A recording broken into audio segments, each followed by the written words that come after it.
ตอนนี้หันบ่าวพามีไปยืมเงินธนาคารมาสร้างบ้านบ่เนาะก็มีคอมเมนต์ถามบ่าวพามีพี่น้องเอ้ยว่าเห็นบ่าวพามีเฮ็ดเฮือนแล้วตอนนี้บ่าวพามีเป็นหนี้ธนาคารอยู่เท่าใด300,000กว่าแล้วเนาะพี่น้องเนาะปัจจุบันนี้ก็คือ300,000ปลายแล้วพี่น้องเอ้ยก็ถือว่านักพอสมควรเนาะพี่น้องเนาะสำหรับบ่าวพามีแล้วก็มาซื้อเครื่องของพี่น้องเอ้ยมาซื้อไว้เนาะคือตอนนี้เฮือนซานบ่าวพามีพี่น้องเอ้ยสร้างอยู่ในระหว่างที่เพิ่นกำลังสาบพี่น้องเอ้ยเพิ่นกำลังสาบหรือว่าโบกเนาะได้ทั้งหน้าแล้วก็ยังทั้งข้างอีกประมาณมื้อ2มื้อก็คือแล้วเฮาก็จ่ายเงินให้เพิ่น18,000 บาทพี่น้องเอ้ยมีแล้วก็แทนเพิ่นแต่ก็บ่ได้เอาแบบเกินกำลังที่เฮาสิจ่ายพี่น้องเอ้ยเอาซ้ำเฮาหาได้ให้เพิ่นนะมาติไสตัดไม้เก็บไม้ตัดไม้โดยได้หลายเลยบ่พอหลุดเลยบ้าเอาไปคราวเดียวนึงจักปีแล้วล่ะติตั้งแต่เฮ็ดแต่ละตี4 ปีตอนนี้19บ่ได้เคยเปลี่ยนจักเทื่อโหดเนาะดูแขวนะเฮ็ดวันน้อยๆนี่ก็เข้าแท้แล้วนี่เนาะละตีเนาะเด้อพี่น้องเด้อติดตามเด้อช่องเบาเก่งบ้านนาเก่งวันนะโดยตอนนี้จักซับสไครบ์แล้วตอนนี้ฮะ 1,900 ปา 1,900นี่แหละเฮือนซานพี่น้องเอ้ยมามื้อนี้เพิ่นได้สาบทางหน้าเนาะสาบทางหน้าทางประตูใหญ่พี่น้องเอ้ย2 เสาแม่นทางหน้านี่แม่นแล้วยังเหลือเสานี้เนาะที่ยังบ่ได้สาบเพิ่นจับเหลี่ยมไว้พี่น้องเอ้ย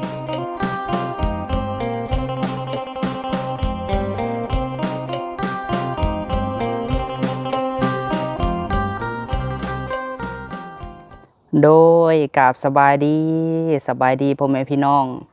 เบิดสุขุสุคนเด้อเนาะพี่น้องเนาะพบพ่อกับบ่าวพามีอีกแล้วพี่น้องเอ้ยพบพ่อมื้อนี้เนาะพี่น้องเนาะช่วงค่อยค่ำยามแรงพี่น้องเอ้ยพบพ่อบ่าวพามีอยู่ที่เฮือนของบ่าวพามีเนาะพี่น้องเนาะช่วงนี้ก็มาอัปเดตเฮือนซานให้เบิ่งคือเก่าเด้อป้าลุงเอ้ยเนาะบ่ได้ไปไสออกจากเฮือนเจ้าของกับไปผู้แหละคุ้มเต้าทานพี่น้องเอ้ยออกจากเต้าทานกะมาเฮือนทางเฮือนแม่บิ่งพอเพชรเนาะพี่น้องเนาะช่วงนี้ก็ได้จังใดก็ฝากเป็นกำลังใจให้ทางบ่าวพามีและก็ครอบครัวแน่พี่น้องเอ้ยมื้อนี้น้องสาวกับน้องเคยเพิ่นไปตัดไม้เผาถ่านเนาะก็เลยว่าทางบ่าวพามีอยู่เฝ้าสร้างเนาะพี่น้องเนาะมื้อนี้ก็สิมาตอบคอมเมนต์ของ FC เนาะพี่น้องเนาะเพิ่นถามบ่าวพามีเข้ามาพี่น้องเอ้ยถามเข้ามาก็บ่มีเวลาเฮ็ดคลิปตอบเพิ่นเนาะก็สิมาตอบคลิปนี้เด้อพี่น้องเนาะหลายท่านก็ถามบ่าวพามีเข้ามาเนาะพี่น้องเนาะ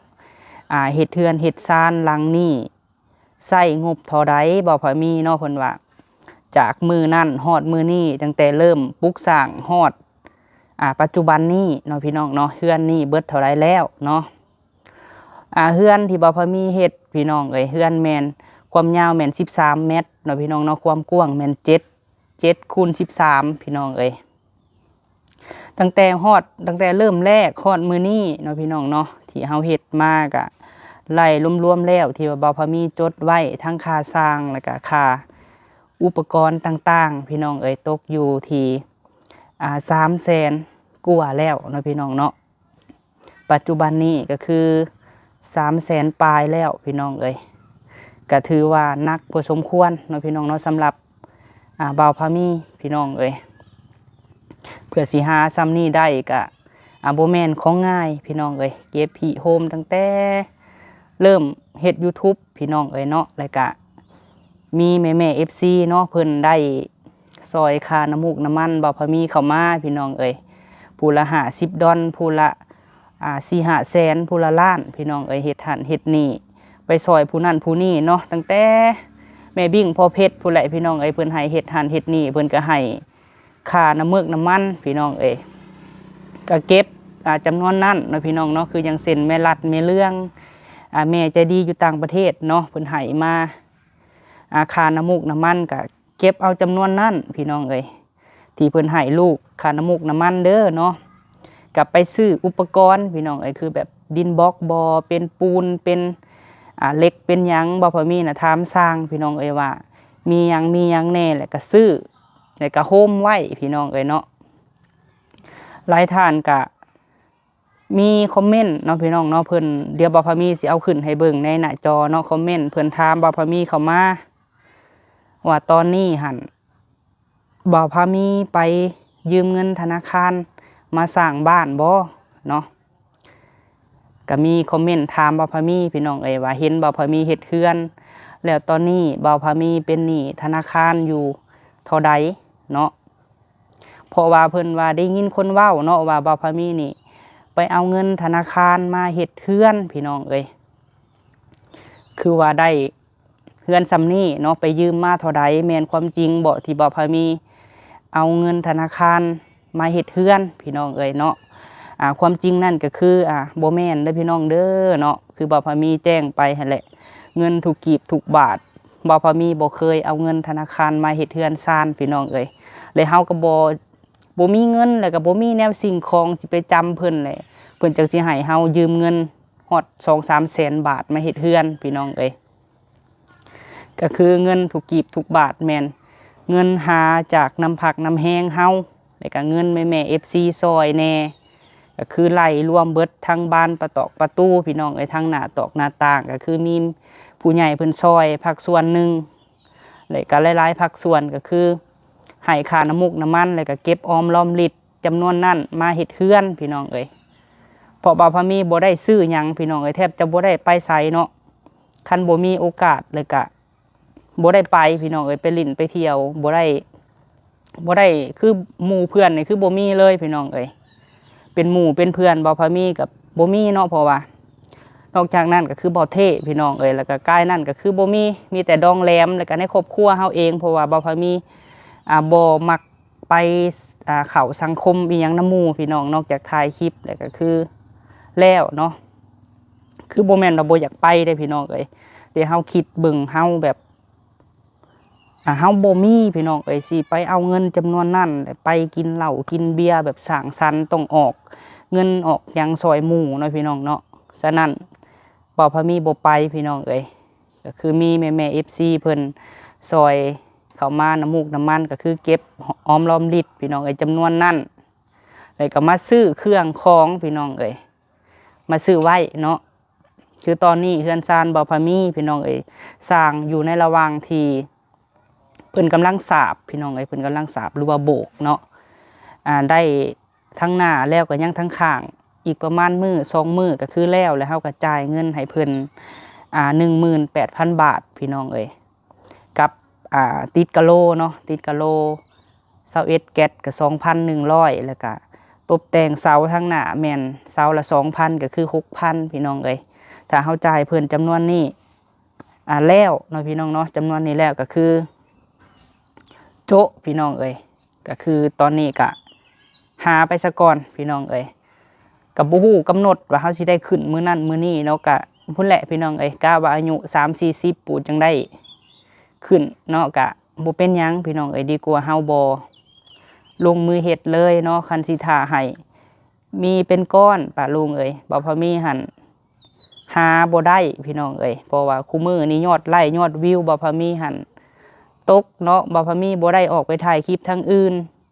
มีแต่อัปเดตเขตใกล้เคียงนี้พี่น้องเอ้ยก็เลยว่ายอดวิวหน่อยก็ย่าเนาะดีกว่าเฮาบ่ได้ลงมือพี่น้องเอ้ยแล้วเนาะก็เลยว่า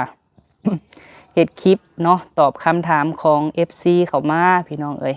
เพิ่นถามมีแม่ฮักหลายเป็นหยังคือยืมเงินธนาคารพี่น้องเอ้ยเพิ่นเห็นมีคนเว้าพี่น้องเนาะมีคนเว้าว่าบ่พามีนี่ไปเอาเงินธนาคารมาสร้างเฮือนพี่น้องเอ้ยแม่นความจริงบ่เนาะเรื่องนี้เนาะคือเห็นมีแม่ฮักหลายท่านอยู่ซอยเขามาเป็นหยังคือไปเอาเงินธนาคารมาเฮ็ดเฮือนพี่น้องเอ้ยฉะนั้นแล้วคลิปนี้ก็มาตอบคำถามเนาะก็คือบ่มีมูลความจริงเลยพี่น้องเด้อเนาะบ่มีคำว่าไปเอาเงินธนาคารถ้าบ่พามีบ่ทวงบ่ทันอันนี้ยอมรับว่าบ่พามีหั่นเอาน้ำสาวลำพรพี่น้องเอ้ยลำพรอยู่บ้านโคกเนาะบ่ซั่นก็เอาน้ำเจ๊กึมพี่น้องเอ้ยเอาน้ำสาวกึมเอามาก่อน แบบมีแล้วก็แทนเพิ่นแต่ก็บ่ได้เอาแบบเกินกำลังที่เฮาสิจ่ายพี่น้องเอ้ยเอาซ้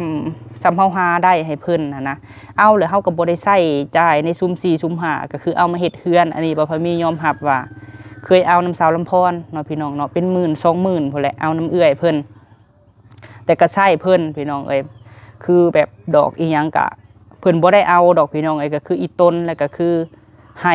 แต่เฮาก็มีน้ำจิตน้ำใจให้เพิ่นเล็กๆน้อยๆพี่น้องเอ้ย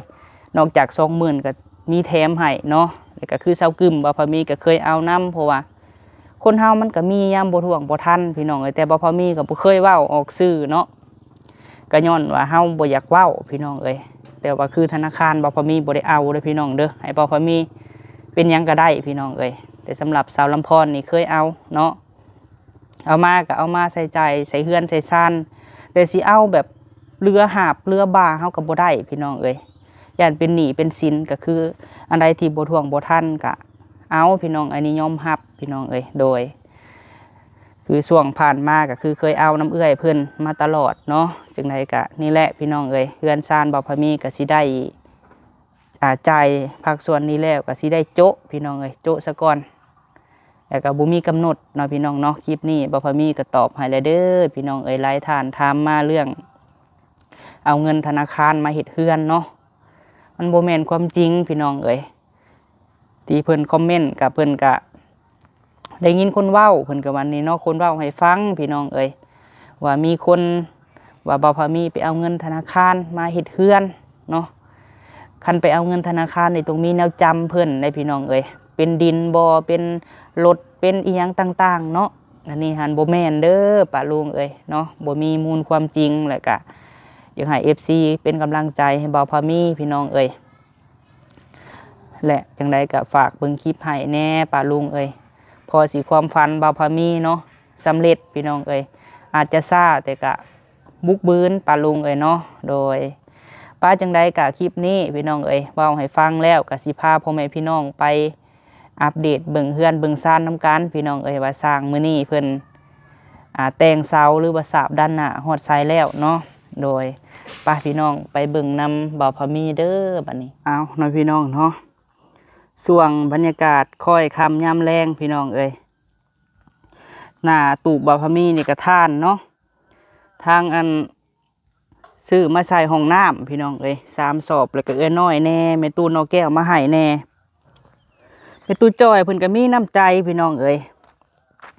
เอาเฟืองมาให้4กระสอบไปให้สาวน้อยแน่3สอบเห็นว่าจมอยากได้เฟืองเลยแกเฟืองมาให้บ่พอมีพี่น้องเอ้ยผู้เนาะทางครูพานางพี่น้องเอ้ยน้องเคยกับน้องสาวเพิ่นมาแต่ตัดไม้พี่น้องเอ้ยว่าสิเฮ็ดทานไปตัดไม้แล้วผู้ปากันย่างมาแล้วพี่น้องเอ้ยหาเฮ็ดเวียกเสริมเนาะเพราะว่า YouTube ก็บ่ค่อยมียอดไลค์ยอดวิวปานใดป้าลุงเอ้ยเนาะเก็บ5เก็บ10ไปทางพุ่นมาแต่ตัดไม้เผาถ่านคือสิแม่นไปกับตู้คำบ่หรือว่าจังใดเนาะแบกผ้าแบกเลื่อยพี่น้องเอ้ยคิดเห็นสมัยบ่าวพามีกับลาตีแต่ยังน้อยเนาะพี่น้องเนาะแบกผ้าแบกเลื่อยใหญ่มากก็ยังเฮ็ดคือเก่าพี่น้องเอ้ยอันนี้หันหน้าบ้านหน้าเฮือนเนาะเดี๋ยวจักหน่อยเฮาจังเข้าไปเบิ่งทางในพี่น้องเอ้ยสร้างรถเพิ่นฮักกะเมื่อกี้นี่เนาะบรรยากาศช่วงอากาศเย็นๆพี่น้องเอ้ยแดดอ่อนๆเนาะทางลาตีกับคำเก่งว้าโธ่สบายดีเด้อมาติไซ ตัดไม้เก็บไม้ ท่านไม่โดยได้ลายเลยบ่ พ่อโหลด มัน ได้ หล เลย บหนึ่ง ว้าเอาไปคราวเดียวหนึ่ง ใบแต่ขับเดียวบ่หอนทั้งพันเลย เรือไอ้เบิ่งดูหาอาวุธขู่ใจ นี่ใน จักปีเลยละตี ตั้งแต่เห็ด แต่ละตี4 ปี แต่4 ปี ตอนนี้19 บ่ได้เคยเปลี่ยนจักถือเลย โหดเนาะดูแขวนะเป็นวันน้อยๆนี่ก็เข่าเท่านั้นนี่เนาะละตีเนาะที่เจ้าหันไปตัดพื้นดิเขาให้เลยสบละตี บ่เฮาตัดเอาใหม่อันหาเอาแล้วทั้งข้างปลายว่าเพิ่นบุกเบิกเข้าไปนะ โดย แต่ว่าตัวนี้เนี่ยเพิ่นยังบ่ทันหาย ยังบ่ทันให้ เป็นเผาอีหยังพุ่น ลายบ่ไปเลาะเบิ่งค่ะ ยังบ่ทันไปเบิ่งได้ก็หลายอยู่ เขาไปตัดในป่าเนาะ เบิ่งแม่นขาง ตัดไม่ตายบ่ไม่หยัง แม่น ลายบ่ กับพอได้เนาะ พอได้อยู่ เพราะว่าเฮาอันหาเก็บเอาทำ อ๋อ เก็บปลา เป็นจังได๋ช่อง YouTube เบาเก่งเพิ่นน่ะ เป็น หากาเพิ่นหากันยืนกิน รหัสพิน ขอรหัส เพราะว่าเพื่อมาแต่อเมริกาพี่น้องเนาะรหัสนี่จะส่งมาแต่ต่างประเทศพุ่น เพิ่นขอตั้งแต่วันที่3พุ่นแหละเพิ่นว่าข้างหลังพุ่นแหละ ขอ3เทื่อพี่น้องเอ้ยฝากไปติดตามเพิ่นหน่อยเด้อพี่น้องเด้อ น้องเด้อติดตามเด้อ ช่องเบาเก่งบ้านนา ไม่เก่งวันนะ โดยตอนนี้จักซับสไครต์แล้วตอนนี้ฮะ 1,900 ปาก 1,900 โดย เอาฝากแน่พี่น้องเอ้ยช่วงนี้ก็โอ้เนาะยากอยู่เนาะละตีเนาะเฮ็ดคลิปกับพี่น้องเอ้ย ลองเฮ็ดเนาะสู้ โด ไป ย สู่ไปพิธีชีวิตแน่เนาะพี่น้องเนาะบัดนี้หันสิพากันเผาทาน แม่นลองเบิ่งเฮ็ด ว่างๆก็เลยไปตัดพื้นมาไว้เผาไว้ใส่แน่ โดย ช่วงหลังๆก็มีแต่เฮ็ดเวียก นี่ ผู้อื่นพี่น้องก็ซอยเพิ่นเนาะ โดย ว่าแล้วเฮาก็อยากเฮ็ดเวียกเฮาเอง แมนเพราะว่ากระเทินมีโอกาสกะสิเว้าเลยเพราะว่าได้ยินแม่บิ่งเพิ่นว่าคันว่าลูกเก่งกับลูกละตีมีเวลาหรือว่าชุมเฮามีเวลาแล้วเพิ่นอยากให้เฮ็ดหัวมีตุค่ำ อ๋อ ที่ยังบ่แล้ว โดย เนาะ พรว่เพิ่นก็เว้าอยู่ได้ว่า มีงัวบ่ ตลอด เออ เว้าอยู่ว่าอยู่ในเนาะ โดยเอาไปพันไม้ซะก่อนเนาะแล้วเฮาจะเฮ็ดให้ลาวเป็นเอาได้มีตุค่ำคือว่าไข่ ตอนเช้าก็ได้ ไข่ เพิ่นเจ้าว่าไข่เนี่ยแหละบ่ ตอ จั น ก นี้ก็ เอา คือย า เพื่อนเนี่ย กิน คือว่าไข่เนี่ยแหละ ค่ำๆสิไปเบิ่งลาวเพราะว่าผู้เว้นนี่ก็ให้ละตีเพิ่นเอานมไปให้แม่ตู้พี่น้องเอ้ยแต่เฮาก็บ่ได้ทายดอก ไปแล้วเพิ่นก็นอนอยู่ โดยอีตนลาวเนาะอย่าว่าแนวใดเอาซะเนาะน้องสาวกับน้องเคยเพิ่นก็สิเมื่อแหละพี่น้องเอ้ยมาให้ตัดไม้ไปซะมาเลยตัดไม้พี่น้องเอ้ยสิหารถไถไผแก่ละตีโอ้เด้อพี่น้องเอ้ยหน้าบ้านหน้าเฮือนนี่จักว่าดินคนบ่ทันซื้อจักไผอยากมาอยู่หน้าเฮือนเบาพะมีพี่น้อง ติดต่อได้เด้อเนาะดินจัดสรรตามใจพี่บักกว้างๆหนึงได้พี่น้องเอ้ยเหมาะกับการจอดรถพี่น้องมีการมีงานเนาะจอดรถได้หลายพี่น้องเอ้ยพี่พื้นที่กว้างหรือยังหด2-3 ตอนผู้พี่น้องเอ้ยทางหน้านี่เนาะถ้าใครสนใจก็ได้เด้อพี่น้องเด้อเนาะต่อไปจะเป็นเจริญเป็นบ้านเป็นเมืองพี่น้องเอ้ยและบ่พอมีอยู่กลางหมู่ไปแล้วพี่น้องเอ้ยเอาคอยเฮ็ดคอยไปบ่พอมีก็ได้สร้างเพิ่นหากับมือเอากินนี่พี่น้องเอ้ยสร้างรถมา2 คนมื้อนี้เนาะ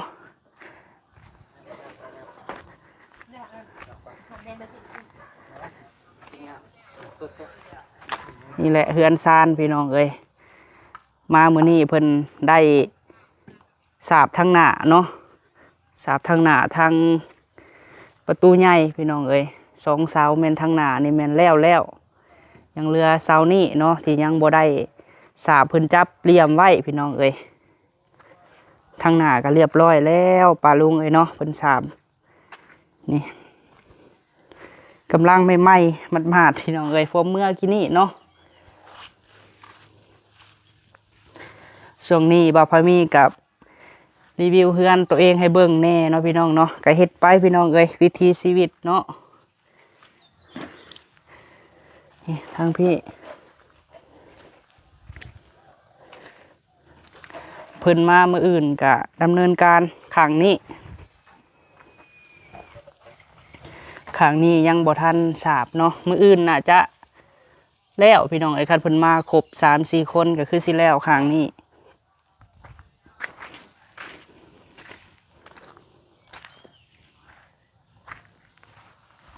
หลายท่านก็บอกอยู่พี่น้องเอ้ยบ่พอมีเอ้ยเพิ่นว่าคันว่าสาบแล้วบ่เฝ้าทาสีเด้อว่าป้าดนๆก่อน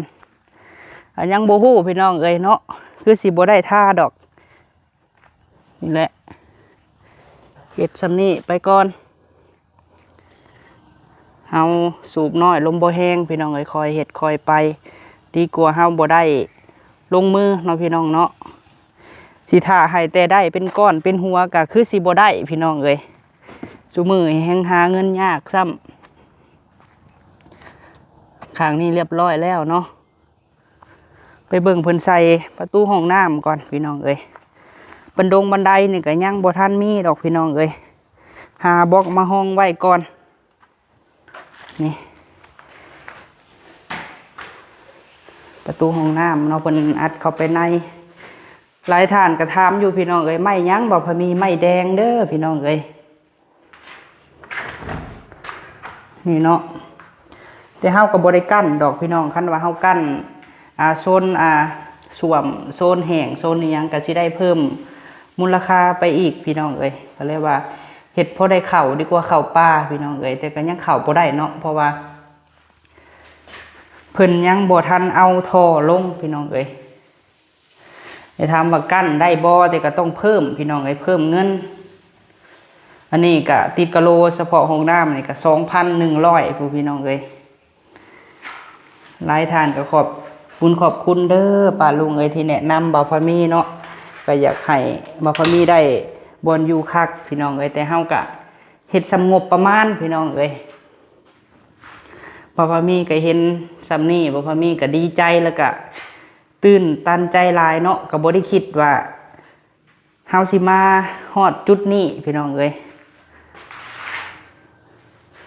ทางในก็เรียบร้อยแล้วพี่น้องเอ้ยเฮือนบ่พอมีนี่ห้องนอนนี่3.50 เมตรพี่น้องเอ้ยแต่ละห้องนี่3.50 เมตรเนาะแต่ว่าห้องความยาวเฮือนนั่นความกว้าง7 เมตรคูณ13พี่น้องเอ้ย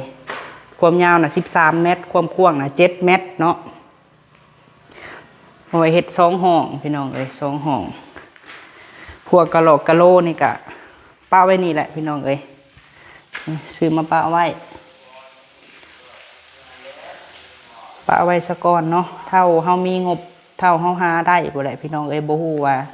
เดือนใดเนาะก็ป้าไว้ก่อนมีแต่ถามสร้างเพิ่นว่าราคานั่นนี่เท่าใดเฮาก็จดไว้นะพี่น้องถ้าว่างบเฮาพอเฮาก็ให้เพิ่นเฮ็ดไว้นี่ห้องนี่ก็3.50 เมตรคือกันพี่น้องเอ้ยคือแบบพวกบ้านพวกหยังเพิ่นก็จะเอาแบบปองละ100 200แบบปองใหญ่หั่นนะพี่น้องอันนี้เฮาก็ยังบ่ทันมีเฮาก็ป้าไว้ก่อนตากบ้านไว้พี่น้องเอ้ยขอบคุณเนาะแม่ๆ FC เอ้ยอ้ายบ่พอมีก็ดีใจพี่น้องเอ้ยที่ให้กำลังใจแล้วก็คอมเมนต์บอกเนาะ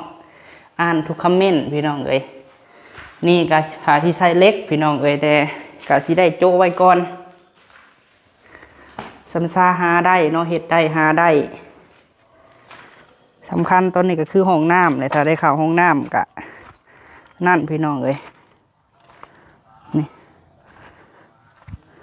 เพิ่นต่อท่อออกมาเนาะนี่ข้างนี้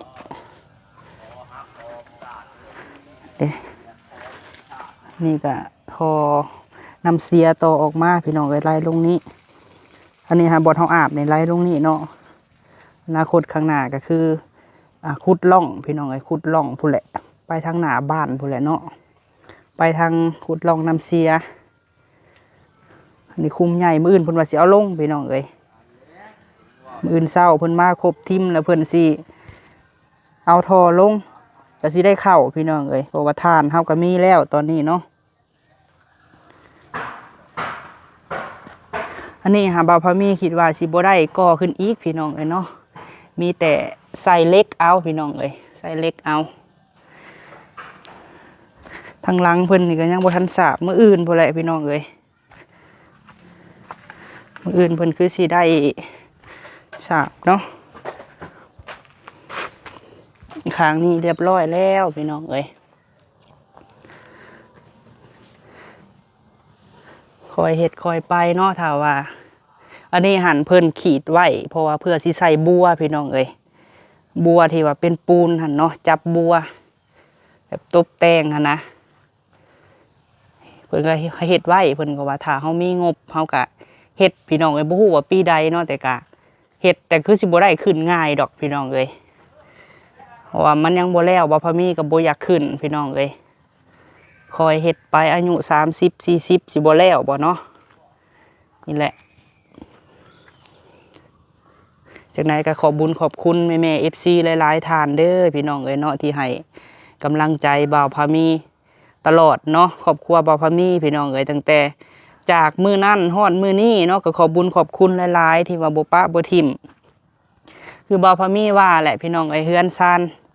สำหรับทานใดเพิ่นถามเข้ามาเนาะพี่น้องเนาะตอนนี้หันเบิดเท่าใดแล้วบ่าวพามีเอ้ยเฮ็ดได้ส่ำนี้ความยาวของเฮือนเนาะพี่น้องเนาะจากนั้นมานี่แม่น13 เมตรพี่น้องเอ้ยแล้วบัดนี้หันลวงกว้างเนาะแม่น7 เมตรเด้อพี่น้องเอ้ยเนาะตอนนี้หันทั้งหมดทั้งมวลหันเฮ็ดเฮือนเฮ็ดซ่านนี่หันรายรวมๆเบิ่งทั้งค่าสร้างแล้วก็ซื้ออุปกรณ์ตั้งแต่รวมๆเลยพี่น้องเอ้ยตั้งแต่เริ่มแรกเนาะพี่น้องเนาะเริ่มแรกกว่าสิเฮ็ดเฮือนตั้งแต่ตั้งเสารวมเบิดก็ประมาณ300,000กว่าๆพี่น้องเอ้ยเนาะโดย300,000ปลายๆทั้งหมดทั้งมวลนี้เนาะก็เงินบ่าวพามีแน่เนาะพี่น้องเนาะแล้วก็เงินแม่ๆ FC ที่ซอยมาแน่นั่นแหละที่ซอยมาพี่น้องเอ้ยเพิ่นก็บ่ได้ว่าเจาะจงว่าให้ลูกน่ะเฮ็ดเฮือนเฮ็ดซ่านเด้อจำนวนนี้เนาะก็เป็นเงินที่ว่าเพิ่นให้ค่าน้ำมูกน้ำมันไปซอยหลังจากบ่าวพามีขุดหัวขุดห้าวให้ผู้นั้นผู้นี้พี่น้องเอ้ยเพิ่นก็ให้เทื่อละ20-30 ดอลเนาะไปซอยผู้นั้นผู้นี้แล้วก็หาเก็บตั้งแต่เริ่มเฮ็ด YouTube พี่น้องเอ้ยเพิ่นก็ให้ผู้ละ20-30 ดอลเนาะให้ค่าน้ำมูกน้ำมันนั่นแหละบ่าวพามีก็เก็บจำนวนนั้นเนาะแล้วก็มาเก็บที่โฮมแหละคือเฮ็ดเทือนพี่น้องเอ้ยบางท่านเพิ่นก็คือแม่ตู้บุญทวีเนาะผ่านมาเพิ่นก็ซอยบ่าวพามีพี่น้องเอ้ยเจาะน้ำเจาะในเนาะบางเทื่อแม่รัดแม่เรื่องพี่น้องเอ้ยเพิ่นให้ไปซอยครอบครัวผู้นั้นผู้นี้เพิ่นก็ให้เทื่อละ50เทื่อละ100เนาะก็เก็บที่โฮมไว้ก็มาใส่เฮือนพี่น้องเอ้ยหลายท่านก็คิดว่าโอ้บ่าวพามีนี่ได้เฮือนได้ซ่านเนาะเลยก็มีแม่ฮัก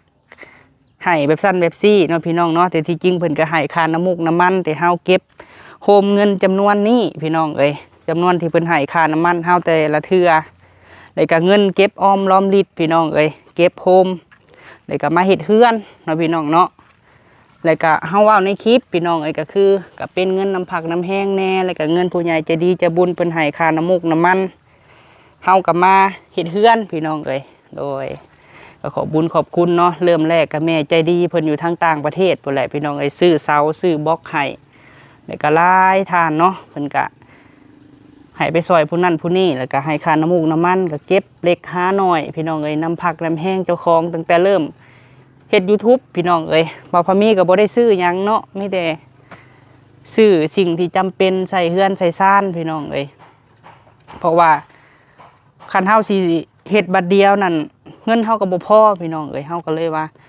ถามสร้างเพิ่นว่ามันบ่พอหยังบ่พอหยังเนาะคือตอนนี้ก็คือกะโลเฮามีแล้วพี่น้องเอ้ยก็คือค่าสร้างเฮาก็ต้องโจ๊ะก่อนอีกประมาณมื้ออื่นมื้อฮื้อเฮาก็จ่ายค่าสร้างนี่เนาะพี่น้องเนาะที่ว่า 18,000 พี่น้องเอ้ยเฮาก็สิได้โจ๊ะเนาะโจ๊ะก่อนโจ๊ะปูกะโลแล้วก็เข้าบ้านนี่ก็คือต้องโจ๊ะพี่น้องเอ้ยเนาะหาก่อนเพราะว่าช่วงนี้ก็หายากแห้งพี่น้องเอ้ยบ่คือตะกี้เนาะเพราะว่า YouTube ไผก็เฮ็ดหลายคนญาติกันเฮ็ดพี่น้องเอ้ยไปคนละสายคนละคอนเทนต์กับมันบ่คือกันพี่น้องเอ้ยนั่นแหละผู้ใหญ่ก็บ่ฮู้ว่าสิเบิ่งช่องใดก็เลยว่าเฮ็ดให้ยอดไลค์ยอดวิวเฮาก็บ่ขึ้นพี่น้องเอ้ยบัดนี้เฮาถ่ายแต่อันเก่าเนาะเนี่ยมันก็บ่ขึ้นพี่น้องเอ้ยฉะนั้นแล้วบ่าวพามีก็เอาหยังลงเนาะหรือว่าครอบครัวบ่าวพามีก็เบิ่งให้ในเด้อป้าลุงเอ้ยเนาะขอบบุญขอบคุณสุหม่องสุบอนที่ว่าแม่ๆซอยค่าน้ำมูกน้ำมันลูกเนาะขอบบุญขอบคุณที่ว่าซื้อบ้านประตูให้แม่อยู่ต่างประเทศพี่น้องเอ้ยแล้วก็สุหม่องสุบอนหั่นแหละเนาะที่เพิ่นซอยค่าน้ำมูกน้ำมันมาเงินที่พ่อแม่ให้ลูกก็เก็บหิโฮมเนาะใส่จ่ายในสิ่งที่จำเป็นแล้วก็บ่ได้ให้มันเสียหายเนาะเงินที่ผู้ใหญ่ให้มาโดยไปสั่งจังไดคลิปนี้ก็ประมาณนี้แหละพี่น้องเอ้ยบ่าวพามีก็เว้าให้พี่ให้น้องฟังเนาะโดยสำหรับคลิปนี้ก็สิได้ขอจบคลิปเด้อพี่น้องเด้อเนาะพบพอกันคลิปหน้าพุ่นแหละพี่น้องเอ้ยสำหรับคลิปนี้ไปแล้วพี่น้องสบายดี